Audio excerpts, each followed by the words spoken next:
March's guest, Andrew Grevas, burst onto the Twin Peaks fan scene in 2017, launching his ambitious website 25 years later, mere months before the return. As we'll discuss, he initially expected this to be a self-contained, self-limited exercise, but soon he was publishing numerous other writers on many different topics, and eventually he would spin the site off into distinct components. TV obsessive, film obsessive, horror obsessive, and under the original all-encompassing title 25 years later, a Twin Peaks-centered site managed by himself. Andrew's path to becoming a Twin Peaks fan is particularly novel and shocking. I won't spoil it in my own words, I'll let him explain, but suffice to say he's the first person I've ever encountered with this unique combination of attributes in terms of his initial experience. We spend a good deal of the public part of this conversation discussing this topic, as well as his work establishing and expanding his online endeavors. In the longer patron part of this discussion, available as always exclusively to the $5 a month tier on patreon.com/lostinthemovies, Andrew digs into some new ideas he's exploring about Twin Peaks and the passage of time. As both subjects are near to my heart, we found a lot to talk about here. Before we get to any of that, a quick overview of my own recent work. The written Twin Peaks character series has been publishing every Monday, Wednesday, and Friday on lostinthemovies.com since the beginning of the year, moving up the chain of characters in all three seasons, the film, and the film's deleted scenes, ranked by screen time, approaching each with an identical structure, including descriptions of their on-screen activity, analyses of their character journeys, and the impressions they provide of Twin Peaks, town, and series, and other aspects like statistics, best line and scene, and so forth. I'm offering up the images on screen of each entry since my last Twin Peaks Conversations update. Late February and most of March have been spanning number 69 through number 54. And many of these, including as well number 53, are old entries from before season 3 that were previously published, but many are new or revised based on what happened in season 3. Patrons of all tiers have received advanced access to numbers 52 through 37. The final episode of my Patreon podcast, meanwhile, is currently being worked on, not quite recorded yet, as I make my way through a number of acclaimed 2010s films. But I did release a public archive bonus reading my own previous reviews of 40s, 30s, and silent era films as part of my months-long Decade series.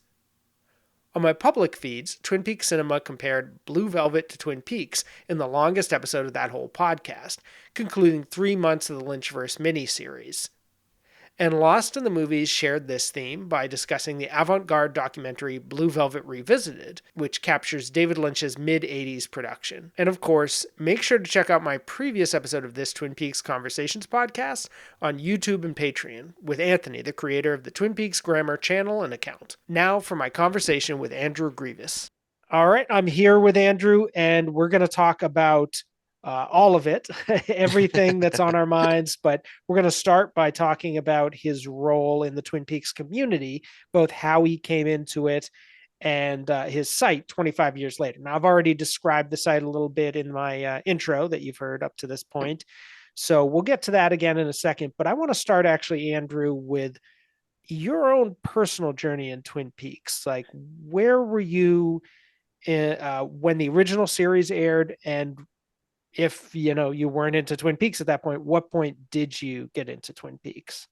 So I was 5 years old when Twin Peaks came out, and I, clear as can be, remember the commercials that aired prior Wow, to the that's pilot. wild. Um, there was one in particular that terrified me. It's a nice place to live, but you wouldn't want to die there. And I will never forget that for as long as I live. And I have a cousin who's 2.5, 3 years older than me. And I remember telling her, like, I am terrified by this commercial. And she's like, me too, me too. And I was like, but I kind of want to watch this show. And I knew that my mom was going to watch it. It's back when there was only 3 or 4 television networks, so everybody pretty much watched the same thing. And the night that the pilot aired, I pulled that slick little kid move where I just curled up on my mom's lap while she was watching the pilot. And that became our thing. I watched Twin Peaks every week with my mom until the show ended. That is fascinating to me because, all right, you just broke a precedent. You were the first person I've ever talked to who watched the show when it was on, who's younger than me. That's Oh, never happened before. I'm pretty close to your cousin's age, I would say, born in late 83. So okay. I have no memory of the show when it was on whatsoever. I do remember The Simpsons. Married with Children, I was aware of peripherally for interesting reasons that I've kind of gotten into a little on my Lost in Twin Peaks podcast.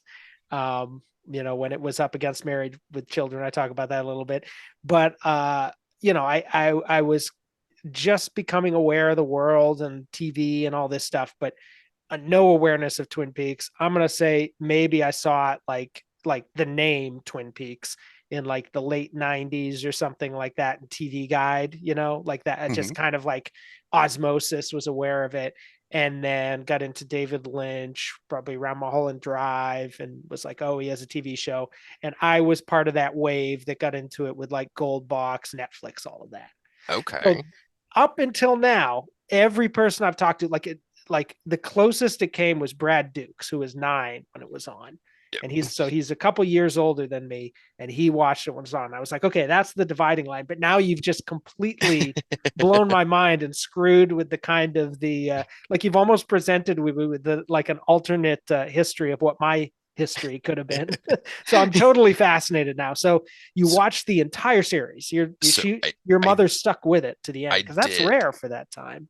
It, so it's funny because like my mom, like most people, isn't like a diehard TV person. To her, it was just this cool show, and later on, she was a little bit less into it. Mm-hmm. But for some reason, I think this is kind of the beginning of my obsessive mind.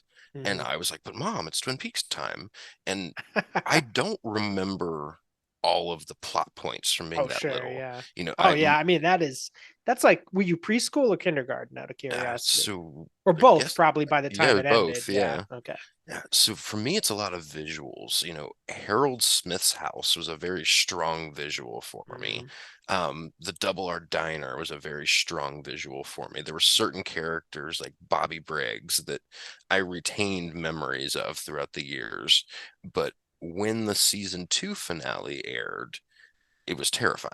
And by this point I'm 6, and I distinctly remember it being a Sunday night, and I have older brothers who were not watching it, but they were home, and I was terrified after it was over, ran upstairs and was like hiding like little kids do. And my mom, to this day, she does not remember this, but she's like, I told you shouldn't be watching this show with me. I remember that plain as day. That's great. So a year later, all of Fire Walk with Me promotion starts, and I'm terrified at the sight of these commercials. I'm a traumatized little kid, and there was a Blockbuster right across the street from this Pizza Hut where I grew up here in Cincinnati. And when Fire Walk with Me was coming to that Blockbuster when it was released on VHS, I remember there being the film poster hanging on. You could see it from the outside of that Blockbuster, and I'm sitting with my family in that Pizza Hut, and I'm just mesmerized by Laura Palmer's picture across the street, and I'm just staring at it, and I'm terrified, and I'm remembering all the things about the Red Room that terrified me so much in that season 2 finale. And so I guess I'm 7 at this point, and we'll jump to me being 18 years old, a film nerd as a high school senior who went to the video store every weekend to rent something. And I finally got the nerve to rent Firewalk with Me at 18 years old. So I was genuinely afraid. I remember when Mulholland Drive came out, like seeing the name David Lynch, even as a teenager, I kind of squirmed a little bit. I was like, "Ooh, that's scary." But at 18, I rented Firewalk with Me. Did not remember anything about Twin Peaks. When Cooper came on screen early in the film, I was like, oh, I remember that guy. Little things like that, but Yeah. it was more like, what the hell did I just watch?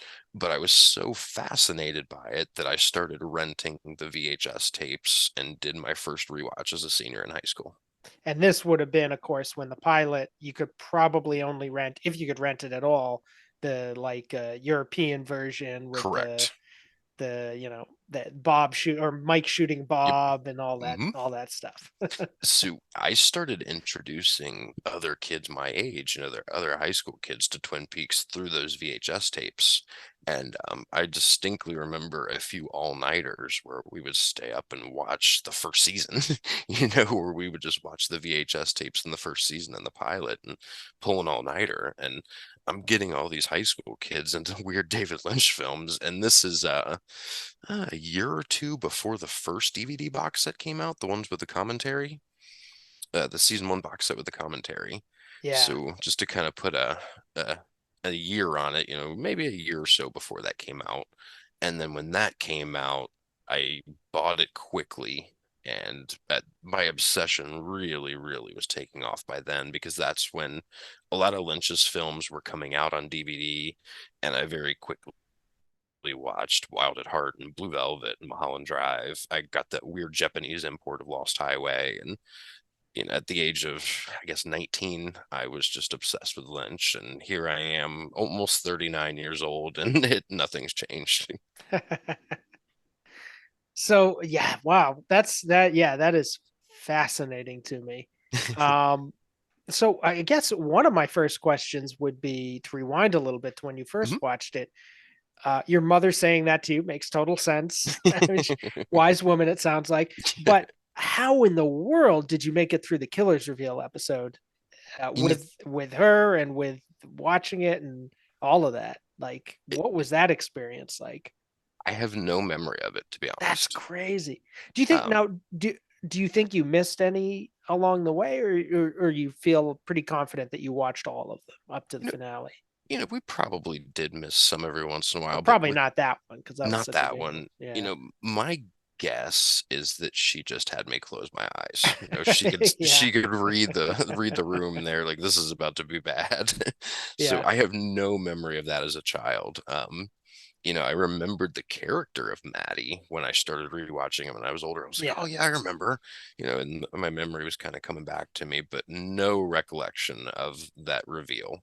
Have you talked to your mother about the show in recent years, or? I think I did when I guess it was the gold box when that came out. And I kind of mentioned like, "Oh, mom, do you remember this?" And to her, it was just kind of a very distant memory. Yeah. It was just like something that did not carry much weight to her. Interesting. Um. Okay. So we're at the gold box now. It comes streaming on Netflix. You're in an interesting position, I feel like, because you kind of straddle generations a little bit here. Hmm. Like most of the people your age, and I guess my so you born 84, I'm guessing. Yep, September of '84, Were you class of 2002 or 2003? 2003. Okay, so 1 year behind me. So you most of the people your age, I would say, discovered it on Netflix probably, or maybe Yep. the Gold Box. I found it on the Gold Box, um, like maybe a year or two before it came out on Netflix. So most, you're in that contingent who's discovering it anew, and yet you had been watching it for 20 years. Was there any kind of, I don't know, was that a little disorienting in a way?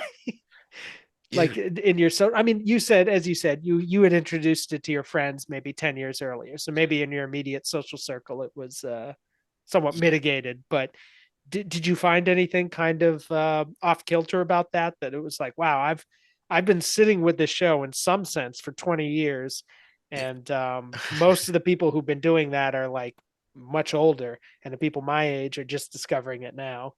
I think that's kind of a good description of me in general with my tastes and the way Yeah. that I came into things. At 18, most people aren't diehard David Lynch nerds, and that's exactly what I was becoming at 18. So to me, it was just cool that people kept getting into the show that to me was like super cult, and that I knew very few people who liked, and I was like, oh, this is awesome. And I remember being, so I guess 2001, 2002, I guess, looking up stuff on the internet, which was obviously primitive at that time, and just trying to find things to read. And um, you know, you have documented the old TV stuff a lot, but I found like transcripts of those conversations that people were having. And to me, it was cool that as the Netflix craze hit, what was that, 2011, I want to say? Yeah, Um, 20, I feel like 2010 or 2011. okay. To me, it was cool that all these other people were getting into this. And for me, I had been familiar with some of the fan content and I knew that there was a festival, but to me, it was never something I was going to travel across the country for. And really, that's kind of where 25YL came from in 2017 was a desire to build a website that me in 2002 wanted. So let's jump to kind of that point. In some ways, that's almost like in a weird way the end point, 2017, because Mhm. they announced the series was coming back in 2014, Yep. and we had all those years of waiting and hearing the news. David Lynch is gone. David Lynch has come back. He's shooting. It's postponed, etc. What were those years like for you? And did you have in mind, like, I think when it comes back, I'll start a website, or was that kind of a last minute thing as it was ramping up to the point where it would premiere? So in September of 2014, on my 30th birthday, my youngest son was born. Oh, cool. And I On your have 30th birthday? on my 30th birthday. Wow. So I have two sons, but my oldest is non-biological. So I came into his life when he was 7. So I Mhm. missed all the early years. I came in when he was a functioning being. At 7, you're able to do a lot for yourself. And so in 2014, I'm going through all the new parent stuff for the first time. And I remember that year for Christmas getting Brad Duke's book. And I remember that was the year that The Missing Pieces came out. Mhm. And it was all wrapped up in these new parent feelings of Mhm. exhaustion and not knowing what I'm doing and not really thinking clearly. And I told Brad this once, but I was like, I got your book and The Missing Pieces at the same time. These same missing pieces that I had personally wanted to see for over 10 years at this point. And I read your book first. And he laughed. He's like, you read my book before you watched The Missing Pieces and you got them at the same time. I was like, I did because I had a newborn and I was afraid to turn the TV on too loud. So he got a huge kick out of that. I was like, reading is quiet. You're not waking a baby when you read. But my son, let's see, I guess he's about 2 years old when John Thorne's first book came out, The Essential Wrapped in Plastic. That was my nexus point. That was when I knew that I had to do something because I'm sitting there reading John's book and I'm obsessed with it. And John, I mean, you know him just as well as I do. His analytical mind is contagious. When as I'm Mhm. reading his work, it's bringing out this part of me that had kind of been buried for a few years, with just life and work and being a parent. That analytical writer part of me had been asleep. And reading John Thorne's first book woke me up. So it was not planned that I was going to do anything, but by the time that I finished The Essential Wrapped in Plastic, I knew that there was no putting the analytical writing side of me back to bed. It it was just a foregone conclusion that I had to do something. And I said, okay, well, I'm going to start a website. And I hadn't really written much over the past few years. I was writing some really bad fiction at the time, but John's books just brought that part of me out. And I was like, okay, I'm doing something. And the gears start turning. And I was like, well, I know 18-year-old me scoured the much more primitive version of the internet trying to find these Twin Peaks theories just to get my mind going. Maybe I can do that. Or maybe I can review things that new fans have no idea about, such as the books. Nowadays everybody's read all of the books from the original series, but in late 2016, early 2017, not everybody had. So in my mind, I'm thinking of these things that I can write about. And I just happened to put something out on social media saying, I'm going to do this. Does anybody want to join me? And the rest is history. So yeah, let's talk about that. When you conceived of the site, was it more just a vehicle for whatever you were going to write and you Yes. hadn't thought about it? Fascinating. Okay. And as I described in the intro, this is a sprawling site. I mean, you have I don't know, I'm sure you have the numbers at your fingertips, but you have a ton of writers. It branched off into many different topics. That's sort of consolidated or not consolidated, but actually maybe segmented more now. We'll talk Mhm. about that in a moment, but so that's an interesting trajectory because you began with this kind of solo project, and I would say very quickly, because I mean I remember as the return was on reading the site, and it's at least I'm going to say a dozen or two dozen writers on there at that point, right? Very quickly, we hit that amount. 6 to 7 weeks before the return, like it all just happened. It went from me building this website, and I wrote probably the first 5 or 6 articles that were published were all mine. And in my head, I'm just planning it to be just me. And these really talented people that I did not know at all just started coming out of the woodwork.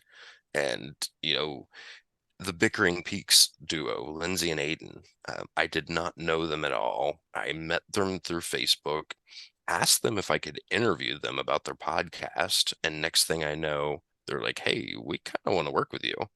And a few days later, Lindsay's like, I know this guy, John Bernardi, and starts telling me about him. I was like, bring him in. And the rest was history. There was no grand plan for it to be this big website with all these people working on it. It just happened organically. And I think it was really because Twin Peaks brought all this creativity out, all these people who had great ideas just needed a vehicle.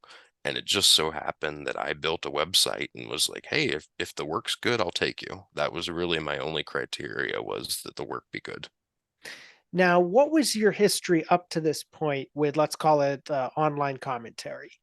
Had you had a blog? Had you had sites? Were you Mhm. writing things for different sites? What was your trajectory up to the point where you kind of burst out with this website that right away has all these writers and you're editing them and etc. So I was a journalism dropout. I got frustrated with the industry itself, but that's always what I set out to do, was be a journalist. And a lot of ethical issues that I have with the profession, and I not to, can imagine. yes. So I remember distinctly, I guess it was my second year of school, getting in an argument with a professor who tells me that if I'm not willing to bend a little bit, I'll just never make it in this field. And I told myself that day, I'm dropping out of college. So, I probably should have thought that through a little bit more and picked a different major. That would have been a better trajectory, but very passionate young man I was. But anyway, that's always what I wanted to do. Journalism had been my goal for many years, and it became a hobby, so I was writing. Lost was kind of a big show for me in Mm. terms of a lot of people meeting me online.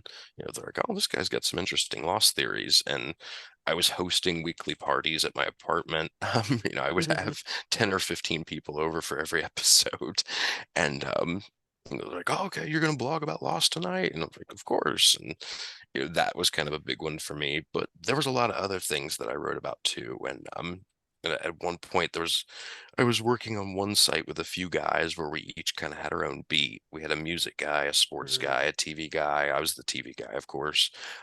So a few different projects like that. And like I said, before Twin Peaks came back, I was working on fiction, which is very cringy to read now, and I will never let that see the light of day. But a lot of early Trump administration fears, let's just put it that way. That was pouring out of me in a fictional sense. But yeah, so I had done quite a bit of writing, in an online presence for a while. Some music journalism, just always more fun than anything. It was like, this is what I'm passionate about. And I made a few dollars along the way, but for me, it's more about the work. Now, are those sites still out there? The personal blogs and the collaborative efforts and all of that. I know the personal blogs are out there, but I've kind of purposely downplayed them just because I do want to go and update some of that work at some point in time, but in its current form, I don't feel too great about people seeing it until I have a chance to clean it up a little bit. And is the group site still around? The one that you No, did where you all at different beats, or did that that that one faded. The guy that had the domain just let yeah, it go that's at some rough, point. man. I got to tell you, so I kind of joined the movie blogosphere in 2008, and it was very vibrant. Within 3 or 4 years, everything migrated to social media, and I'll go Hmm. down my blog roll now. And actually, the last time I really did this was probably 5 years ago because I was kind of celebrating the 10th anniversary of my site, and I was like, let's see what all these people are up to that I used to like, commingle with or whatever. And you go through, and it's like more than half of them. You go to the site, they're like overrun with spam comments. They haven't posted since like 2014. And Yep, some of them, it's like there's not literally nothing. Like you go there and it's like, some advertising site because they lost the domain. It's like, ooh, exactly. it's brutal. and and it's rough, and the world has changed so much, in terms of the power of social media, and a lot of people have moved into audio and video formats, and it's great, Yeah. but there's not as many writers out there No, as no, there not at was years all. ago. That's actually an interesting point. So yeah, I know there's some sort of 25 years later, kind of affiliated podcast, I guess. Hmm. Um, I know Blue Rose Task Force, I think, is kind of tied into the site in a certain way. It seems, at least, when I've kind of seen it mentioned on there. Um, but for the most part, it's a written site. Hmm. Did you like? Was that just kind of a natural thing that happened because that was your medium that you felt comfortable in, or did you give some thought to that of like, wow, okay, so I'm going to start a written site on Twin Peaks, which in a way is kind of unusual, especially now. 2017, maybe a little less so, but it was already the writing was sort of on the wall that podcasts was like, the wave of online commentary coming up. Video essays were big. I almost feel like they faded a little bit in some ways, but like, not writing as much. It seems like writing's heyday was like I don't know, mid 2000s to like early 2010s. Yeah, absolutely. And I even kind of laughed because I before I really started putting pen to paper on ideas for what 25 Whale could be, I told myself, like, I could just start a podcast. I am interested in this medium. It's something that I would be passionate about, but I had this moral debate with myself where I was like, I am a writer. This is literally who I am. And it's not like I joke about how I've had a million podcast ideas and I do want to get to them, but my true form, my true self as a writer. And I think that's just like in all of my projects, that comes first, just because that's a natural extension of my personality. And you've done a lot of interviews on the site. I know recently Mhm. you highlighted like a whole thread of some of your favorite ones. Yeah. Um, Talk a little bit about that if you would. Like what is it about that format that particularly, because I've seen you highlight that a few times. It's like when you're talking about some of your proudest work on 25YL, you often jump to those like conversations that you had with, I would say for the most part, if not exclusively, like Twin Peaks actors and crew and people involved with the show. I never set out to do a lot of interviews. And in the beginning, I kind of told myself that I was like, this is a cool thing I could do. But my plan was really just to interview content creators within the community to kind of Mm, build a sense of community. And I had this idea of that I didn't want to compete with the Blue Rose magazine and I didn't want to compete with podcasters. I wanted to be seen as a peer. So it was like, I'm just going to bring all these people on the site, so talking to the guys from Counter Esperanto or Bickering Peaks or any of the other fabulous podcasts that are out there. Deer Meadow is another one of my favorites. yeah. That was a podcast I listened to religiously, and he's great. But yeah, just talking to these people, like to me, it was a community building thing. And then as the site starts rolling, I see that we've got somebody like John Bernardi who is really, really good at theory. And we've got somebody like Lindsay who was there in the first few years. And I wouldn't describe so much as theory, but very like heavy analysis. And Mhm. we've got all these people that are finding their roles. And this is kind of the origin of me becoming a publisher because I started to think, what are we missing? And I'd never thought of as a publisher before because I have a writer's brain, but here I am accidentally in this role. I never set out to be the guy running things behind the scenes, but it just happened, and interviews were something that we were missing.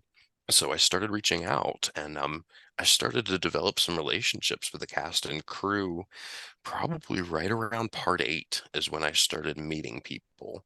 And I got caught up in that whole part 8 Showtime slapdown where Showtime basically let everybody know that you are not talking to the cast or crew anymore until the season is over. And I don't even know like if that's like public knowledge, but there was a lot of conversations after part 8 aired about what could and could not be said, and that cast members had been talked to. And, maybe it's public knowledge at this point, I don't know. But the Showtime rep that I dealt with, she was very kind to me. And she's like, Andrew, you haven't done anything wrong, but we are not allowing any more conversations until this is over. So I was glad that I was at least on their good side during that very chaotic few days where they were freaking out over who was talking. And I have my theories on it, but Now, out of curiosity, I am 99.999% sure this would not be the same person that I talked to for my run-in with a CBS person. But was this like a lawyer, or was this like a specific rep for Showtime who is involved with Twin Peaks? Or this was the particular rep assigned to Twin Peaks, what was her name, out of curiosity? Amanda. Okay, no, definitely not. No relation. I Okay. had when I did the Journey Through Twin Peaks videos in 2014, I got contacted by a CBS lawyer, which like was hilarious because I was corresponding with Kevin B. Lee, who is like kind of like the godfather of video essays. Like he Hmm. basically invented the form and had huge run-ins in the late 2000s with like YouTube copyright protection, all this. And he's like, wow, like a lawyer actually contacted you. That's never happened to me. I'm like, oh God, what am I dealing with here? And it ended up working out okay. I had like a long, like 2 hour conversation with this person where I justified myself in terms of fair use. And she eventually came back and was like, well, I showed it to the lawyers. I mean, she was a lawyer too, but like, or I guess I showed it to the, representatives of CBS, and they were like, this is okay, but try not to use his long clips or something. And I was like, Yeah. okay. So that was my adventure with a corporate representative of the Twin Peaks. I mean, it's smart. They realize at a certain Mhm. point, this isn't Star Trek, this isn't Star Wars, this is a very niche thing. Like, really, it doesn't behoove us to tell people what they can and can't do because they're kind Exactly. of promoting our work. So I kind of Yeah. lucked out. I mean, I think I was legally in the right, but God knows how much that really matters when push comes to shove in terms of power. So the interviews, you had to wait, I guess, until after season 3 to do a lot of them, I assume, from Yeah. what you're talking about.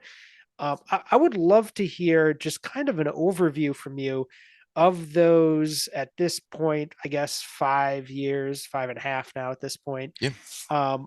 of 25YL as a site after Twin Peaks had ended, because it began as like, this is to celebrate Twin Peaks coming back. Twin Peaks Hmm. came back. It had its limited run. Everyone knew it was going to be pretty limited, and then here we are now. It's like late 2017. Where do we go from here? And for the next 4 or 5 years, like, what was your life as an administrator, editor, owner, etc. of that site, writer, interviewer on that site? What was that like? One of my favorite stories, and it was terrifying at the time, but I can laugh about it now. The night that part 8 aired, obviously it blew everybody's mind. And I'm sitting there and I have the dubious distinction of producing an analysis within 24 hours on this mind-blowing hour of television that we just seen. Now, out of curiosity, was this happenstance? Like, had you said you're going to cover this episode, I'm going to cover this one, etc.? So Um, I wrote on every week, Gotcha. you know, Okay. so Yeah. my agreement was that I would have work done by 9 p.m. on Monday. An editor would go through it really quickly, and then we would try to have it out by like 9:30 or 10 o'clock. So it was designed to be like a quick 24-hour turnaround. And I get on social media after part eight airs, and I'm trying to gather my thoughts. And I see some person who I did not know at all say, I cannot wait to hear what 25YL has to say about this. And I almost died. So I'm sitting there and I'm mortified because, I mean, obviously you remember what your reaction was to part eight, and I'm feeling this an immense amount of pressure to produce some meaningful work within 24 hours.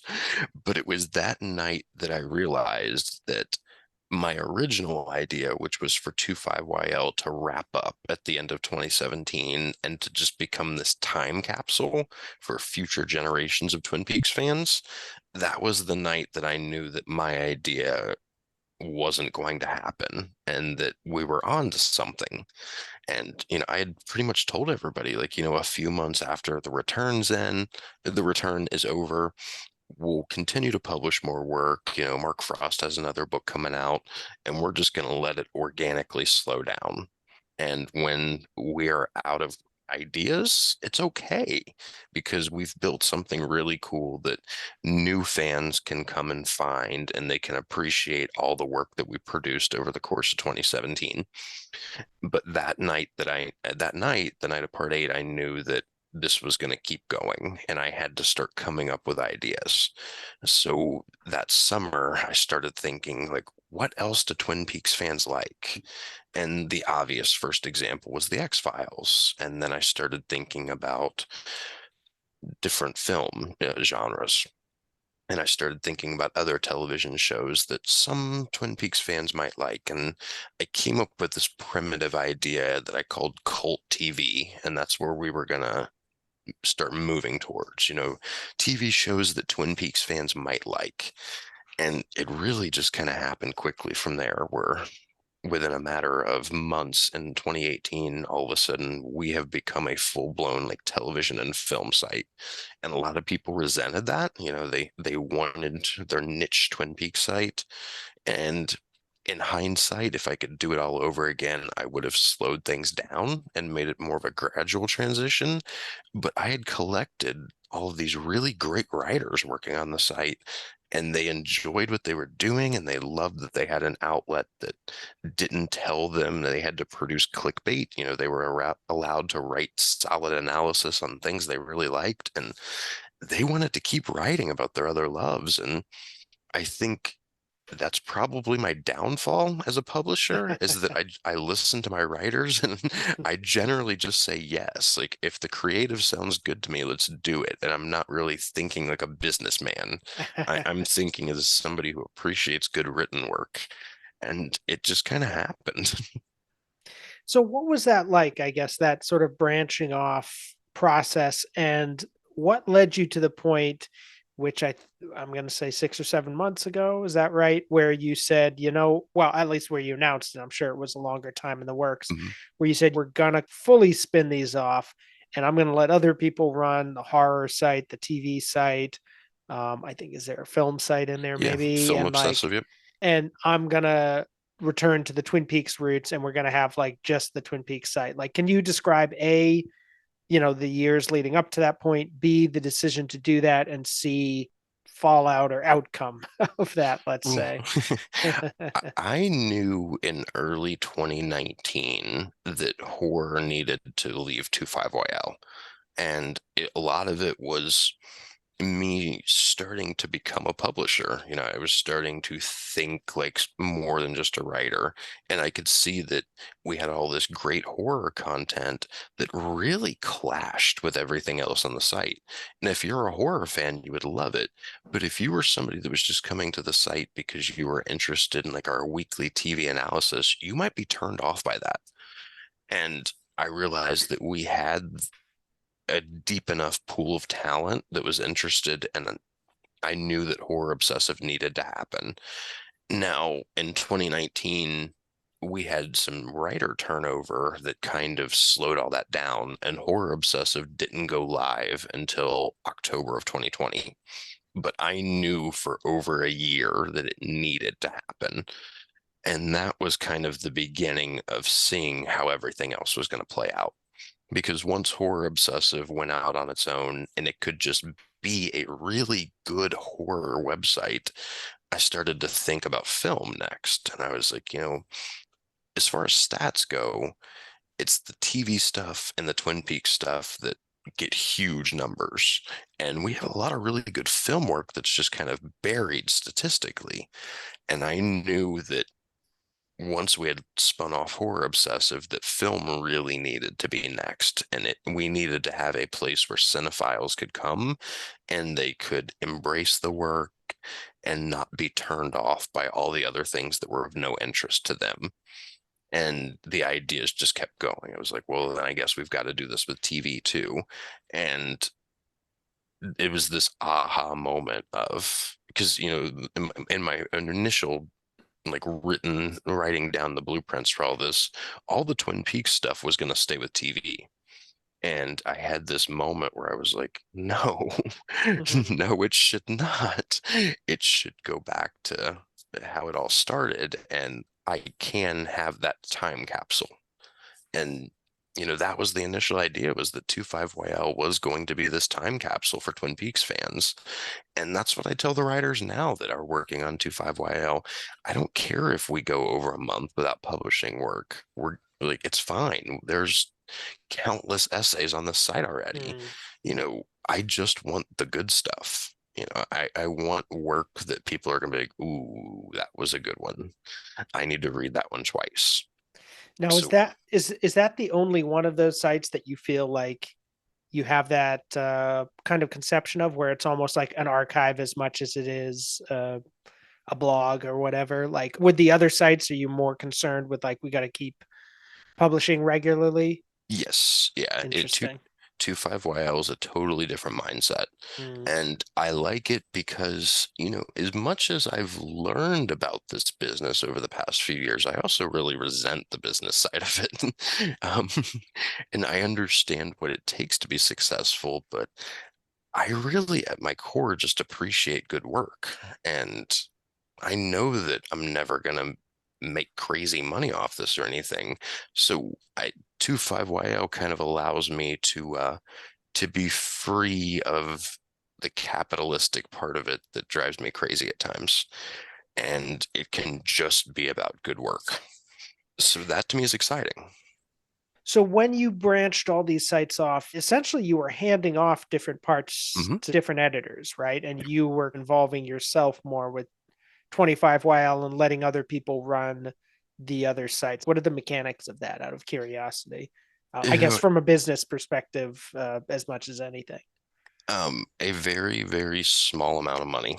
It was not designed to be like a, hey, like I'm cashing out kind of thing. It was just enough to where could pay off some expenses, and it was like, okay, you're the right person to do this. Like, and we kind of had these conversations. And, at first, I think everybody was so used to me being over everything. But my pitch was that we were never going to be successful with me being over everything. And there had to be a split, but behind the scenes, we're all still very much working together. But each project needs to have its own driving force Mm. and that can cultivate an identity. And, so take Cameron, who runs TV Obsessive, for example. Him and I are very close, and he's been with 25YL since right after the return ended. And I don't know if at first, he was kind of opposed to the idea. And I was like, like you are the right man to lead this charge. And of course, I'm still going to be there. And, we call ourselves a network at this point. Hmm.